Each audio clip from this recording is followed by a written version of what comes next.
आप कैसे इतने सारे प्रोजेक्ट्स जब आप मैनेज कर रहे हो तो क्या अपने एक्सपर्टीज अपनी कैसे डेवलप करी है, क्या सिस्टम्स और प्रोसेसेस डेवलप करे हैं उस चीज को प्रॉपर्ली एक प्रोफेशनल वे में एग्जीक्यूट करने के लिए, जिससे कि कोई चीज मिस ना हो? जब भी हमारे इतने मल्टीपल साइट्स जब भी हम चलते हैं तो डेफिनेटली हिकअप्स आते हैं। कहीं काम करते वक्त किसी क्लाइंट का कुछ चीज़ों में हम सर्विस मतलब उनकी एक्सपेक्टेशन से हम सर्विस बहुत बार लैक हो जाती है, क्योंकि हम अकेले ये सब चीज़ नहीं कर पाते हैं। हमको ये सिर्फ एग्जीक्यूट करने के लिए एक टीम की ज़रूरत होती है। जो भी प्रोसेसेस हैं उसको हमने डॉक्यूमेंट कर लिया हुआ है। एक टिपिकल रिमाइंडर सिस्टम हम इम्प्लीमेंट करते हैं जहाँ पे उनको टीम को रिमाइंडर आए कि हमें ऋषभ भाई को 11 बजे कॉल करना था। क्लाइंट ने स्पेसिफिकली कुछ रिक्वेस्ट किया हुआ है कि भाई मेरे को आप नेक्स्ट टाइम जब भी आप काम करने आएंगे तो मुझे अब ये टास्क आप मुझे प्लीज कंप्लीट कर दीजिएगा। Right now I am going little generic. मैं वाटर प्रूफिंग के बारे में सिर्फ बात नहीं करना चाहता हूँ, क्योंकि प्रोजेक्ट मैनेजमेंट हर किसी फील्ड में काम आता है, चाहे वो आर्किटेक्चर हो, चाहे इंटीरियर हो, चाहे कॉन्ट्रैक्टिंग हो, सिविल सर्विसेज हो, प्लम्बिंग हो, इलेक्ट्रिशियन हो या एसी वाला हो। मतलब हर फील्ड में प्रोजेक्ट मैनेजमेंट का रोल बहुत ही important, even for the factory owners project management बहुत इंपॉर्टेंट हो जाता है। बहुत बार टीम भी हमसे झूठ बोलती है, कहीं ना कहीं उनकी भी कुछ ना कुछ प्रॉब्लम्स होती हैं तो शायद वो एक्सप्रेस नहीं कर पाते तो झूठ बोलती हैं। कहीं ना कहीं क्लाइंट भी कभी कभार झूठ बोलते हैं छोटा मोटा, क्योंकि उनके पास भी इन्फॉर्मेशन कंप्लीट नहीं मिलती है, वॉचमैन उनको कम्युनिकेट ही नहीं करता है, तो इन्फॉर्मेशन उनके पास क्लियर नहीं होती है। तो हम वो मैनेजमेंट ऐसा करते हैं कि हमारी टीम जब भी साइट पे पहुंचती है तो हमने उनको एक फॉर्म बना के दिया हुआ है, एक एप्लीकेशन बना के दिया हुआ है जिसके अंदर वो लॉग करते हैं। The moment they log in, client को एक मैसेज चला जाता है, our team member is just here. इस पूरे एसओपीज जो आप फॉलो करते हो तो इससे गलतियां कैसे मिनिमाइज होती हैं क्लाइंट के एंड पर, जो कि डिले कर रही हैं प्रोजेक्ट को या जो कि बाद में लेटर स्टेज में दोबारा से इशू क्रिएट कर सकती हैं, उन सारी गलतियों को हम कैसे मिनिमाइज करते हैं एसओपी से? तो जब भी हम ये एसओपीज को छोटे छोटे फ्रेगमेंट्स में तोड़ देते हैं तो chances of error gets minimised. मैं आपको एक चायोस ब्रांड का एग्जांपल देना चाहूँगा एंड सेकेंडली मैं आपको स्टारबक्स का एग्जांपल देना चाहूँगा। वहाँ पे जो हर हाथ या हर शेफ जो वहाँ पे काम कर रहा है वो अलग है, बट आप हर स्टारबक्स में जाएंगे या हर चायोस में जाएंगे आपको फ्लेवर सेम मिलता है, टेस्ट सेम मिलता है, यूनिक मिलता है। उसका रीज़न यही है कि कंप्लायंस ऑफ एसओपी। तो एसओपी को आप इतने टाइट बना दीजिए कि गलती की गुंजाइश ना हो। Thank you for watching imagine infra podcast. Welcome दोस्तों, मैं हूँ ऋषभ जैनी, आपका होस्ट इमेजिन इंफ्रा पॉडकास्ट के एपिसोड नंबर 6 के पार्ट 3 में। जो हमने पार्ट 1 और 2 में अभी तक हमने रेमेडियल वाटर प्रूफिंग के बारे में सीखा। हमने स्पेशली बाथरूम्स और किचन्स की वाटर प्रूफिंग, उसकी लीकेज को कैसे प्रिवेंट कर सकते हैं बिना तोड़फोड़ करे, उसके बारे में सीखा। और हम लोग बस इस टॉपिक पे हमने डिस्कशन छेड़ा ही था कि कैसे इतनी सारी साइट्स को मैनेज कैसे करते हैं राजा, जो जिनकी मल्टीपल एक पॉइंट पे 18 से 20 साइटें एटलीस्ट रनिंग होती है, तो कैसे उसको लार्ज स्केल पे उसको मैनेज किया जाता है। तो हमने वो टॉपिक छेड़ा ही था और इस एपिसोड में हम उसकी डेप्थ में जाएंगे, जिससे आप लोग सेम प्रोसेसेस, अगर आप इस इंडस्ट्री से हैं तो आप उन सिमिलर प्रोसेसेस को अपने बिजनेस में भी अप्लाई कर सकते हैं। तो वेलकम राजा भाई, and thank you Rishabh. I am very happy. आपके साथ अभी तक का बहुत फ्रूटफुल डिस्कशन रहा है एंड इस क्लोजिंग पार्ट जो हमारा ये पार्ट 3 है, इसके अंदर पार्ट 1 और 2 से भी ज़्यादा धमाकेदार कंटेंट होने वाला है जो कि सबके लिए कंस्ट्रक्शन इंडस्ट्री में एप्लीकेबल है। So I would want to know कि आप कैसे इतने सारे प्रोजेक्ट्स जब आप मैनेज कर रहे हो तो क्या अपने एक्सपर्टीज अपनी कैसे डेवलप करी है, क्या सिस्टम्स और प्रोसेसेस डेवलप करे हैं उस चीज़ को प्रॉपरली एक प्रोफेशनल वे में एग्जीक्यूट करने के लिए, जिससे कि कोई चीज़ मिस ना हो? सो सबसे पहले before I give answer to this your question, आपने मेरा टाइम ज़्यादा ले लिया है। आपने मेरे पंडोरा बॉक्स से बहुत कुछ निकाल दे गए हो, तो आपको मैं इसकी कंसल्टेंसी बिल भेज देना। ये बिल मेरे सारे व्यूअर्स भरेंगे जो कि सारे बेनिफिट ले रहे हैं इससे। So this is on a lighter note, of course, but you are basically asking me something what is painful for your audience, what is struggle for the industry, and आप और मुझ जैसे जो experienced users हैं, I would not say expert for the while, because I am sure project management में मुझसे भी कई लोग हैं जो मुझसे भी ज़्यादा एक्सपीरियंस्ड है, मुझसे ज़्यादा प्रोजेक्ट्स, बड़े सेल्स के प्रोजेक्ट भी मैनेज कर चुके हैं या कर रहे हैं, एंड वॉल्यूम्स भी उनके हमारे से कहीं कहीं कहीं गुना ज़्यादा है। तो मैं basically as we are SMEs, हम छोटे काम करने वाले लोग हैं, मतलब छोटे छोटे बिजनेसेस हैं हम। तो जब भी हमारे इतने मल्टीपल साइट्स जब भी हम चलते हैं तो डेफिनेटली हिकअप्स आते हैं। कहीं काम करते वक्त किसी क्लाइंट का कुछ चीज़ों में हम सर्विस, मतलब उनकी एक्सपेक्टेशन से हम सर्विस बहुत बार लैक हो जाती है, क्योंकि हम अकेले ये सब चीज़ नहीं कर पाते हैं। हमको ये सिर्फ एग्जीक्यूट करने के लिए एक टीम की ज़रूरत होती है। और जैसे एक गाड़ी होती है तो गाड़ी में बहुत सारे पुर्जे होते हैं। अगर एक पहिया बैठ जाए तो गाड़ी का मूवमेंट करना ईजी नहीं होता है। वैसे ही कोई अगर टीम मेंबर टेम्पररी टीम में काम नहीं कर रहा है, वो शायद छुट्टी पे चला गया, तो बाकी के टीम मेंबर्स तो होते ही हैं, बट 100% आउटपुट हम जो ट्रैवल माइग्रेशन की बात करते हैं कि यहाँ से वहाँ पहुँचना है, तो वो 4 पहियों के बगैर नहीं हो सकता है। तो वहाँ पे हमें बहुत बारी हिकअप्स एक्सपीरियंस करना पड़ता है और क्लाइंट का डिससेटिस्फेक्शन आता है बहुत बार। But over a period of time हमने वो चीज़ को भी थोड़ा सा परफेक्ट करने की कोशिश करी हुई है। हमारे जो भी प्रोसेसेस हैं उसको हमने डॉक्यूमेंट कर लिया हुआ है। कि एग्जांपल, क्लाइंट ऑनबोर्डिंग की एक प्रोसेस होती है। हम हर क्लाइंट को जब भी क्लाइंट हमें कॉल करता है तो हम उसको एक डेटाबेस में रिकॉर्ड करते हैं। उसके बाद क्लाइंट कभी हमें बोलता है कि आप हमें भैया आप हमें मंडे को कॉल करिएगा, सो एंड सो टाइम, मैं अभी बिजी हूँ। यूजुअल कंडीशंस होती हैं कि क्लाइंट कहीं ना कहीं पे बिजी होते हैं, उनके भी बहुत सारे कमिटमेंट्स होते हैं। तो वो केस में हम भूल जाते हैं कि हमें उनको मंडे को कॉल बैक करना था, और टीम है उसके पास भी बहुत सारे टास्क होते हैं तो वो भूल जाते हैं। तो वो केसेस में हम एक रिमाइंडर सिस्टम्स को यूज़ करते हैं। एक टिपिकल रिमाइंडर सिस्टम हम इम्प्लीमेंट करते हैं जहाँ पे उनको, टीम को रिमाइंडर आए कि हमें ऋषभ भाई को 11 बजे कॉल करना था। ये हो गया एक पार्ट जिसको हम फॉलो अप मैकेनिज्म भी बहुत बार बोलते हैं। सेकंड केस आता है कि क्लाइंट ने स्पेसिफिकली कुछ रिक्वेस्ट किया हुआ है कि भाई मेरे को आप नेक्स्ट टाइम जब भी आप काम करने आएंगे तो मुझे अब ये टास्क आप मुझे प्लीज़ कंप्लीट कर दीजिएगा। Right now I am little going little generic. मैं वाटर प्रूफिंग के बारे में सिर्फ बात नहीं करना चाहता हूँ, क्योंकि प्रोजेक्ट मैनेजमेंट हर किसी फील्ड में काम आता है, चाहे वो आर्किटेक्चर हो, चाहे इंटीरियर हो, चाहे कॉन्ट्रैक्टिंग हो, सिविल सर्विसेज हो, प्लम्बिंग हो, इलेक्ट्रिशियन हो, या एसी वाला हो। मतलब हर फील्ड में प्रोजेक्ट मैनेजमेंट का रोल बहुत ही important, even for the factory owners project management बहुत इंपॉर्टेंट हो जाता है। तो जो क्लाइंट की जो रिक्वेस्ट आती है, हमारे पास हमने CRM डिप्लॉय किया हुआ है, तो CRM वो रिक्वेस्ट को नोट करके सिस्टम में लॉक कर देते हैं, और सिस्टम में जैसे ही लॉग हो जाती है वो चीज़, तो डेडिकेटेडली अगर कुछ परचेज करना है, कुछ पर्टिकुलर आइटम्स को परचेज करना है, वो आइटम को वो रिक्वेस्ट को फुलफिल करने के लिए, तो एक प्री रिक्विजाइट्स बन जाती है मेरी टीम के पास, जो वो परचेज के लिए डाल देते हैं। मेरी टीम उसको परचेज करके सर्विस कर देती है। जब हमने रिसेंटली एक कॉन्फ्रेंस करा हुआ था, national water proofer conference 2024, I am sure आप Yes, वहाँ पे I आए was. थे, एंड हमने वहाँ पे कुछ एक छोटा सा डिस्कशन भी करा हुआ था।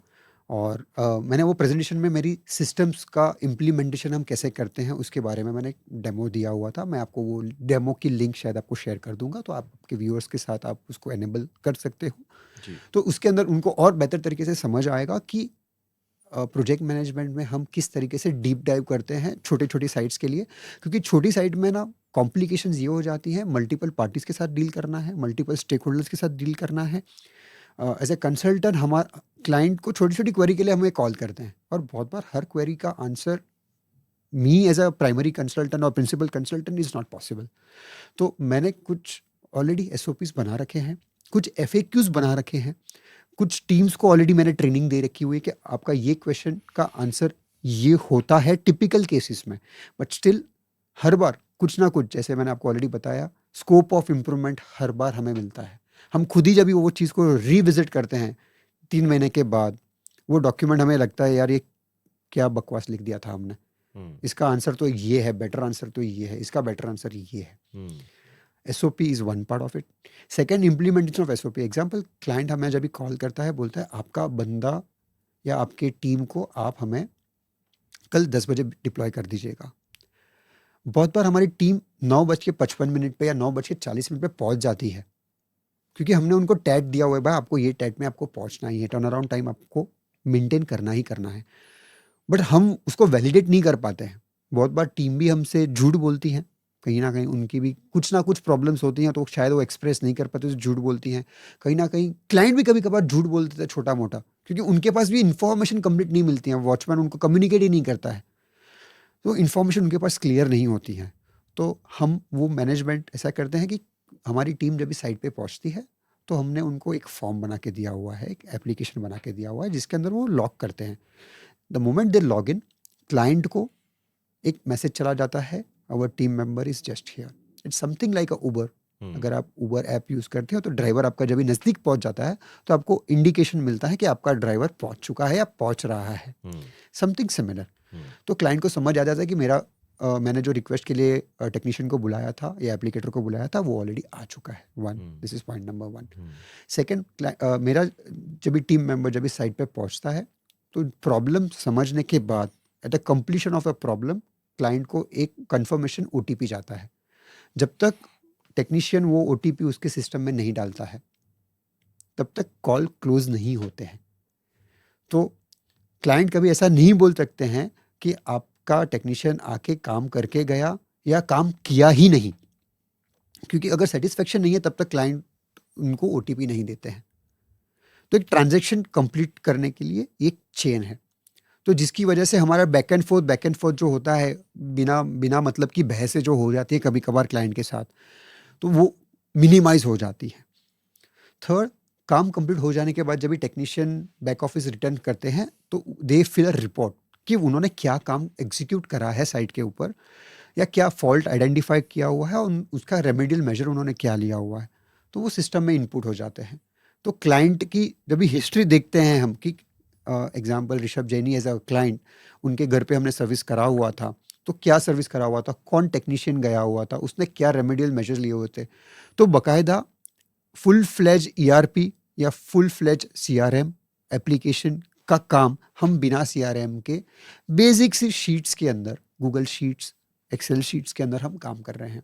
बट वो शीट्स को हमने इंटरनली इतना लिंक कर के रखा हुआ है कि कोई एक जगह पे कोई दूसरा बंदा आके काम नहीं कर सकता है, उस पर डेटा मॉडिफाई नहीं कर सकता है, इट्स ऑलवेज अंडर कंट्रोल। उसके बाद आता है प्रोजेक्ट मैनेजमेंट कंप्लीट करने के लिए आपको लास्ट में उनको एक आपकी जो भी वर्क होती है, आइदर वो कॉम्प्लीमेंट्री बेसिस पे होती हैं when they are under a warranty और अ सर्विस पीरियड और अ डिफेक्ट लायबिलिटी पीरियड, तो वो आपकी कॉम्प्लीमेंट्री सर्विस होती हैं। अगर बहुत बार कॉम्प्लीमेंट्री सर्विसेज में ऐसा काम करना पड़ता है जो चार्जेबल बेसिस पे हमको क्लाइंट को सर्विस करना पड़ता है, तो चार्जेबल है तो उसका इन्वॉइस क्लाइंट को चला जाए। अगर चार्जेबल नहीं है तो उनको थैंक यू नोट चला जाए, हमने ये रेमेडियल एक्शन लिया था, तो क्लाइंट के रिकॉर्ड में और हमारे रिकॉर्ड में आ जाता है।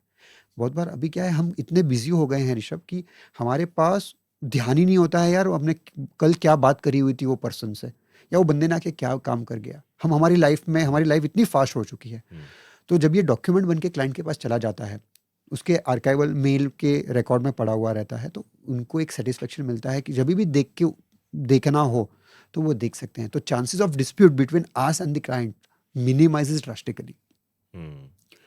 हम जब भी क्लाइंट्स को सर्विस करते हैं तो एक सबसे बड़ी हमारी क्या बोलते हैं KRA की रिजल्ट एरिया हमारा होता है कि क्लाइंट सेटिस्फेक्शन। सेकंड KRA होता है हमारा कि क्लाइंट का जो सर्विस करना था वो मिनिमम टर्न अराउंड टाइम में किया जाए। अगर क्लाइंट ने हमें कॉल किया हुआ है 4:20 पे, तो हम जल्द से जल्द 4:21 पे हम उसको कैसे सर्विस कर सके। बहुत बार रिमोट कंसल्टेशंस की ज़रूरत होती है, बहुत बार ऑन साइट कंसल्टेशंस की ज़रूरत होती है, तो हम उस तरफ और बेटर कोशिश कर रहे हैं कि हम वो चीज़ों को कैसे एड्रेस कर सकें। Got it. तो मतलब आपने काफ़ी एक स्ट्रिक्ट प्रोसेस बनाया हुआ है कि कहीं पे कोई चीज़ मिस आउट ही नहीं हो सकती, और जो डॉक्यूमेंटेशन का पार्ट आपने किया, जो जिस तरीके से आपने डेटा रिकॉर्ड करने का पार्ट किया, आई थिंक वो हमारी कंस्ट्रक्शन इंडस्ट्री में कहीं ना कहीं लैकिंग है। मतलब वो एक मतलब something that should have been a norm in the industry is a very rare thing to see. I would not say it's rare, but हमारी कंस्ट्रक्शन इंडस्ट्री की चैलेंज कुछ और हैं। हमारे पास स्किल्स हैं, रिसोर्सेज हैं, बट वो स्किल्ड नहीं है।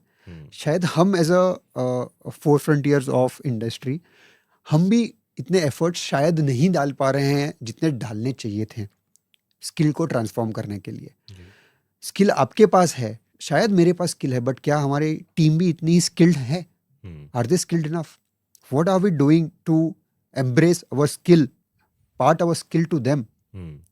शायद अगर हम स्किल पार्ट भी कर रहे हैं तो शायद उनकी एक लिमिटेशन है, वो स्किल को एक लेवल तक ही ऑप्टिमाइज कर पा रहे हैं, एक लेवल तक ही अडॉप्ट कर पा रहे हैं।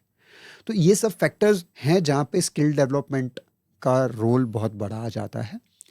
हमारी ऑर्गेनाइजेशन जैसे कि skill India, CIDC, water proofing association of India, ये सब चीज़ों ये सब चैलेंजेस के तरफ में हम काम कर रहे हैं। And I am sure in due course of time ये चीज़ों और बेहतर तरीके से इम्प्रोवाइज हो जाएंगी, इम्प्रूव हो जाएंगी। 100% आई एम वेरी कॉन्फिडेंट कि जैसे जैसे ये स्किल लेवल हमारा बढ़ेगा तो वैसे वैसे आउटपुट भी बेटर आएगा एंड लोगों की एफिशिएंसी बेटर होगी, लोग कम कॉस्ट में बेटर रिजल्ट्स लोग ले पाएंगे राइट, एंड चीज़ें जल्दी जल्दी होंगी। अभी जिस चीज़ के अंदर हमारे को 15 दिन महीना लगता है वो चीज़ प्रॉब्ली हम हफ्ते 10 दिन के अंदर हम उस चीज़ को एग्जीक्यूट कर पाएंगे because of better efficiency. Right, right. तो इस सिस्टम से या इस पूरे SOPs जो आप फॉलो करते हो तो इससे गलतियां कैसे मिनिमाइज होती हैं क्लाइंट के एंड पर, जो कि डिले कर रही हैं प्रोजेक्ट को या जो कि बाद में लेटर स्टेज में दोबारा से इशू क्रिएट कर सकती हैं, उन सारी गलतियों को हम कैसे मिनिमाइज करते हैं SOP से? मैं आपको एक एग्जांपल आपको मैं पूछना चाहूँगा कि आपके हिसाब से ऋषभ, अगर मुझे चाय बनानी हो तो आपकी SOP कितनी, अगर आप SOP बनाएंगे, since you are also following couple of good SOPs at your factory and at your offices, तो अगर मुझे चाय बनानी है तो आपके हिसाब से कितने स्टेप की SOP बनेगी? अगर चाय बनानी हो तो मेरे हिसाब से 5-6 स्टेप्स की होगी कि आपको सबसे पहले आपको सारे इंग्रेडिएंट्स आपको ऑर्गेनाइज करके रखने हैं, जिसके अंदर आपकी चाय पत्ती हो गई, आपकी चीनी हो गई, आपका दूध हो गया, आपका पानी हो गया, जो जो चीज़ें चाहिए उसको मेजर करके आपको रखना है। फिर उसके बाद आपको जो उसके लिए यूटेंसिल चाहिए उसको आपको चढ़ाना है, तो वो आपका स्टेप 2 हो गया कि आपने गैस ऑन करके उसको उसके ऊपर चढ़ाया। स्टेप 3 हो गया आपने एक एक करके इंग्रेडिएंट्स को पहले ये डाला, वो डाला, ये डाला, उसको आपने वो किया। फिर आपने उसको पोर किया, जब उसका एक टाइम लिमिट अचीव हो गई या उसका एक कलर जो हमें चाहिए वो हमारे को दिख गया, राइट, एंड फिर हमने उसको सर्व किया। जिस तरीके से 5-6 स्टेप्स का कम से कम एक प्रोसेस कम से बनेगा। कम 5 से 6 step according to you. Rishabh, मैंने यही स्टेप को और छोटे छोटे छोटे छोटे पार्ट में एक एक माइलस्टोन की तरीके से बनाए हुए हैं। तो जब भी मैंने माइलस्टोन को डिफाइन करा हुआ है, एग्जाम्पल मैंने इधर तक लिखा हुआ है कि चाय बनाने के लिए सबसे पहले ड्रॉवर नंबर 5 खोलें, वो एक स्टेप नंबर 1 बन गया। ड्रॉवर नंबर 5 में बॉटल नंबर 4 निकालें, ये स्टेप नंबर 2 हो गया। इसके बाद ड्रॉवर नंबर 2 खोलें, इसमें से ये पर्टिकुलर आइटम निकालें, इतना मेजर करके फॉर 1 पर्सन, इतना मेजर करके आप ये आइटम आपको अलग से निकालें। तो इस तरीके से मैंने चाय बनाने की SOP भी 72 स्टेप्स में बनाई है। अच्छा, तो जब भी हम ये SOPs को छोटे छोटे फ्रेगमेंट्स में तोड़ देते हैं तो chances of error gets minimised. क्योंकि आपने जब भी एक एग्जांपल के तौर पे बताया SOP को, तो आपने एक जनरल बताते गए कि ये करना है, ये करना है। हमने इधर तक लिखा हुआ है कि अगर पानी को उबालना है तो कितने मिनट तक उबालना है, क्या टेम्परेचर पे उबालना है जी। तो जिसकी वजह से आपकी taste at the end result comes uniform, आपका colour of the chai comes uniform. अगर मैं आपको एक चायोस ब्रांड का एग्जांपल देना चाहूँगा एंड सेकेंडली मैं आपको स्टारबक्स का एग्जांपल देना चाहूँगा। वहाँ पे जो हर हाथ या हर शेफ जो वहाँ पे काम कर रहा है वो अलग है, बट आप हर स्टारबक्स में जाएंगे या हर चायोस में जाएंगे आपको फ्लेवर सेम मिलता है, टेस्ट सेम मिलता है, यूनिक मिलता है। जी। उसका रीज़न यही है कि कंप्लायंस ऑफ SOP। जी। तो SOP को आप इतने टाइट बना दीजिए कि गलती की गुंजाइश ना हो। That is one part, number 1। अगर कोई बंदे ने चेकलिस्ट फॉलो करी हुई है तो उसके ऊपर एक आपको ऑडिटर चाहिए। वो ऑडिटर का रोल क्या है कि वो SOP कंप्लायंस 100% हुआ है या नहीं हुआ है। बहुत बार हमारी टीम भी शयानी है, कुछ एक आध स्टेप आगे पीछे कर लेते हैं और टिक मार्क कर देते हैं। तो आप वो स्टेप जो शायद आपके लिए इम्पोर्टेंट है पर उनके हिसाब से इम्पोर्टेंट नहीं है, तो वो ऑडिट करना भी आपको ज़रूरी है पीरियोडिक बेसिस पे या रेगुलर बेसिस पे। इनिशियली रेगुलर बेसिस पे and then after certain point of time periodic basis पे। थर्ड, ऑडिटर ये डेटा को सिस्टम में डालता है कि सो एंड सो पर्सन ने ये कंप्लायंस, चेकलिस्ट की कंप्लायंस इतना प्रतिशत कंप्लीट करी हुई है। तो हमें समझ में आता है कि हमें वो टीम के साथ कितना ट्रेनिंग पे और काम करना है। अगर रिपीटेडली वो इंफॉर्मेशंस को बताने के बावजूद भी अगर वो काम नहीं कर रहा है तो हमें उसको रिप्लेस करना पड़ता है। अगर हम नहीं करेंगे तो वो गलतियां करता रहेगा and eight the and client का जो एक्सपेक्टेड रिजल्ट्स है, क्लाइंट डिलाइट या क्लाइंट सेटिस्फेक्शन जो है, वो कहीं ना कहीं पे कॉम्प्रोमाइज़ होते जाएगा। तो इस तरीके से हम एक डूअर एंड चेकर हमने प्रोसेस रखा हुआ है। डूअर को हम टेक्नीशियन बोलेंगे, चेकर को हम ऑडिटर बोलेंगे and eight the end of the day हम वो सब डेटा को कंपाइल करके हम सिस्टम में डालते हैं फॉर बेटर इनसाइट्स। इस तरीके से हमारी एरर मिटिगेशन या कम से कम एरर पे हम कैसे काम करें। इसका मतलब ये नहीं कि एरर नहीं होंगे, एरर फिर भी होने हैं, बट अब काफ़ी हद तक आपके पास कंट्रोल आ गया है एरर ना होने का। Yes, totally agree. मतलब जितना आपका स्ट्रॉन्ग एसओपी रहेगा उतने आपके चांस ह्यूमन एरर के कम हो कम हो जाएंगे, क्योंकि जाएंगे। आप सिस्टम पे डिपेंडेंट है इंस्टेड ऑफ दैट। इस सिस्टम को अडॉप्ट करने के लिए आपको टीम को किस तरीके से ट्रेन करना पड़ता है, या क्या प्रोसेस फॉलो करते हो जिससे कि टीम इसको अडॉप्ट कर सके और ट्रेन हो जाए और उसको इम्प्लीमेंट कर सके फिर प्रैक्टिकली? मैं मेरे एक मेंटर का आपको डायलॉग कम्युनिकेट करना चाहूँगा। People never destroy what they create. इसका मतलब ये होता है कि जो बंदे ने महल बनाया है, जो बंदे ने ताजमहल बनाया है, वो कभी नहीं चाहेगा कि मैं उसको तोड़ूं या कोई और आके भी उसको तोड़े। तो मैं मेरी एसओपीस को मेरी टीम के पास से ही ड्राफ्ट करवाता हूँ। मैं टीम को बोलता हूँ आप जो काम कर रहे हो, जिस तरीके से कर रहे हो, आप प्लीज़ पहले उसको नोट डाउन करिए, which becomes a draft of the SOP. एक बार वो ड्राफ्ट उन्होंने बनाया, उसके अंदर मैं फिर सुपरवाइज करता हूँ कि वो ड्राफ्ट में क्या मॉडिफिकेशन करने की ज़रूरत है एज अ लेवल 1। उन्होंने वो बेसिक जो ड्राफ्ट बनाया है, मैं उनको बोलते जाता हूँ कि सर अभी आपने ये काम कर लिया है ना, तो नेक्स्ट टाइम अब मैं आपको ये इसकी कॉपी दे दूंगा, इसको आप प्लीज़ टिक मार्क करते करते आगे बढ़िएगा। एक समय आता है वो पेज को रिप्लेस करके मैं वर्जन 2 का पेपर उनको दे देता हूँ, जिसके अंदर हर चीज़ स्पेसिफिकली मेजर होती है कि हमें ये चाय इतनी लेनी है, पानी इतना लेना है, चीनी इतनी लेनी है, अगर हम इलायची डाल रहे हैं तो इतनी डालनी है, पानी डाल रहे हैं तो इतना डालना है। तो हर चीज़ क्वांटिफाई हो जाती है वहाँ पर। This is becomes version number 2। जैसे जैसे वो बंदा वो चीज़ से थोड़ा अडॉप्ट हो जाता है ना, फिर उसको और एक नया वर्जन दे देता हूँ। अभी आप पेपर पे कर रहे थे, अभी आप उसको ये पर्टिकुलर फॉर्मेट में करिए आप।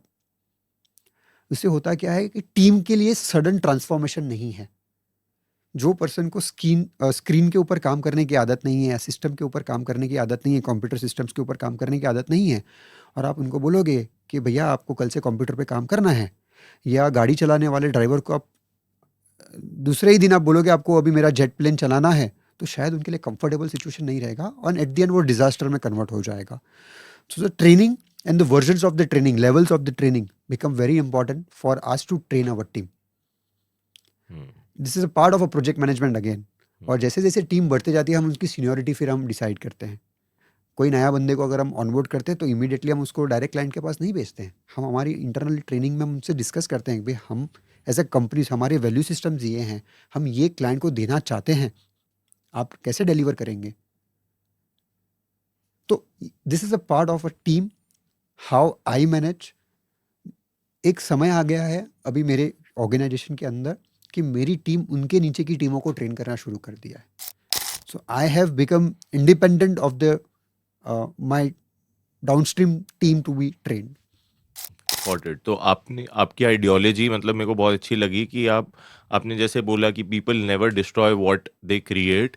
तो मतलब आप हर चीज़ में टीम से ही क्रिएशन करवाते हो। अल्टीमेटली वो सिस्टम टीम का ही सिस्टम है जो कि डेवलप हुआ है, यस, तो फिर तो वो फॉलो होगा वो सिस्टम, एंड उससे फिर बेनिफिट पूरे पूरी ऑर्गेनाइजेशन को। ऑर्गेनाइजेशन को होगा और वो सबको दिखेगा। वो यस, उसमें वो यस, विजिबिलिटी रखने की, उससे क्या बेनिफिट हो रहा है, वो भी बहुत एक इम्पॉर्टेंट पार्ट है कि सबको राइट। विजिबल हो अक्रॉस द ऑर्गेनाइजेशन कि इस सिस्टम से क्या बेनिफिट हुआ है। इसके अंदर मैंने एक चीज़, शायद I am not sure whether I communicated, तो जब ये ऑडिटर जब ये वो चेकलिस्ट को फॉलो करते हैं ना, तो कहीं पे कंप्लायंसेस में इश्यूज दिखते हैं। अगर वो कंप्लायंस इश्यूज का ट्रेंड सेम है, तो हम समझते हैं कि हमारी एसओपी में कहीं पे मिस्टेक हो रही है, तो हम अगेन वो एसओपी हमारी रिवाइज हो जाती है वहाँ पर। तो जिसकी वजह से एक टीम मेंबर शायद वो काम कर रहा है सही से, दूसरा टीम मेंबर उस पर काम नहीं कर रहा है, तो उसका भी ट्रेंड समझ में आता है हमें, या हमारी एसओपी गलत है उसका भी ट्रेंड हमें समझ में आता है। It's not that we are always right, we are humans too, हमसे भी कभी गलती हो जाती है। तो इस तरीके से हम चीज़ों को और कॉन्स्टेंटली इम्प्रोवाइजेशन में करते रहते हैं। Got it. तो इससे आपको क्लाइंट्स का सेटिस्फैक्शन रेट भी आपका बेटर होता होगा compare to someone who is not having such systems. So we as an organization are tracing client satisfaction at each milestone. So the first milestone example के तौर पे बताऊंगा कि client satisfaction ratio measure करने का मेरा first milestone है जब भी client first time हमारे पास inquiry करता है, तो उसका एक milestone होता है कि वहाँ पे उनका satisfaction level क्या रहा है। अगर वहाँ पे satisfaction level लो है तो मेरे आगे के satisfaction levels हाई हो ही नहीं सकते हैं। उसके बाद जब भी client के पास हम site visit करते हैं, तो वहाँ पर क्लाइंट का एक्सपीरियंस क्या रहा है, क्लाइंट सेटिस्फेक्शन वहाँ पे क्या रहा है, ये हो गया सेकंड माइलस्टोन। थर्ड माइलस्टोन जब भी क्लाइंट हमारे साथ डील क्लोज करता है, तब का हम उनके साथ एक सर्वे करके उनके पास से हम इंफॉर्मेशन लेते हैं। फोर्थ माइलस्टोन काम कंप्लीट होने पर हम उनके पास से एक माइलस्टोन लेते हैं। And fifth, during the service जितनी जितनी बार उनका कॉल आता है और मेरी टीम वहाँ पे जाती है, तो वहाँ पर हम उनका ये चेक करते हैं, क्लाइंट सेटिस्फेक्शन रेशियो हम चेक करते हैं। And overall we sum up that particular client is happy with us for this money percentage out of 10। Wow. तो मतलब आप पूरी चेन को ट्रैक करते हो, तो डेफिनेटली कहीं पे भी गलती होती है, कहीं पे भी आपको लगता है लोड जा रहा है, तो आप इमीडिएटली उसको टैकल कर सकते हो। So as a president of the organization मेरा काम नहीं है कि अब मुझे काम करना चाहिए, मुझे लोगों के पास से काम करवाना है। जब मुझे लोगों के पास से काम करवाना है, तो मैं हर किसी के हर एक डिटेल एक्टिविटी पे मैं नज़र नहीं रख सकता हूँ। I have to identify the issues by exceptions, कि अगर कहाँ पे स्पेसिफिक चीज़ थ्रेशोल्ड लिमिट से नीचे आ रही है, तो वहाँ पे मुझे डीप डाइव करके मुझे समझना चाहिए कि क्या इश्यूज हैं। आप और मैं, हम अकाउंट्स में एंट्री कैसे मार रहे हैं, वो जेबी प्रॉपरली पास कर रहे हैं या नहीं कर रहे हैं, हम हर एक एंट्री को नहीं सुपरवाइज करते हैं। हम स्पेशल केसेस में ही उनके साथ डिस्कशन करते हैं कि आपने ये ऐसा क्यों किया है या इसका बेटर वे क्या है। तो with the data points, with the information technology, with the data capturing, this project management activity becomes more faster, more efficient, more improvised, and you are able to deliver good result to your end users and or the stakeholders. Great great great. तो आपसे आज हमने project management भी सीख लिया, आपसे आज हमने पूरी बाथरूम किचन की डिफ़िकल्ट प्रॉब्लम्स को भी कैसे सॉल्व करना है वाटर प्रूफिंग से रिलेटेड वो भी सीख लिया, और हमने टपकती हुई छत को कैसे रोकना है वो भी सीख लिया बिना तोड़ फोड़ करे।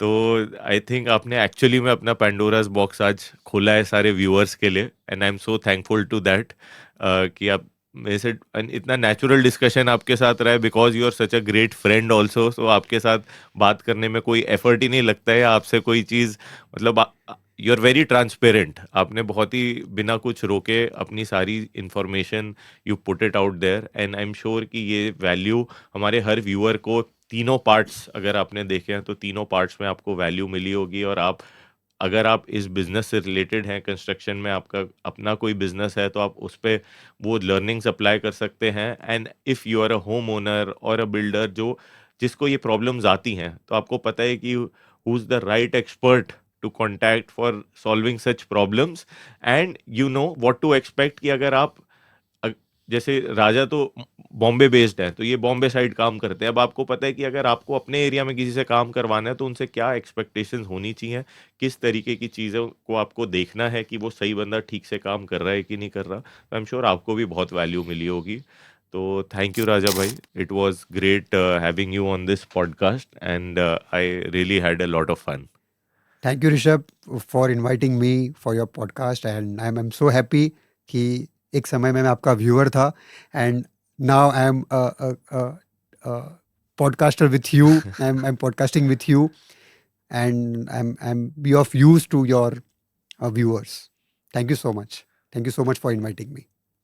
So thank you viewers for watching the episode number 6, and you stay tuned for more, because in episode number 7 we have more exciting discussions lined up.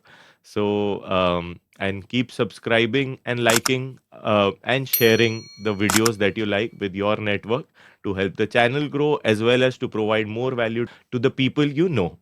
So see you soon and thank you.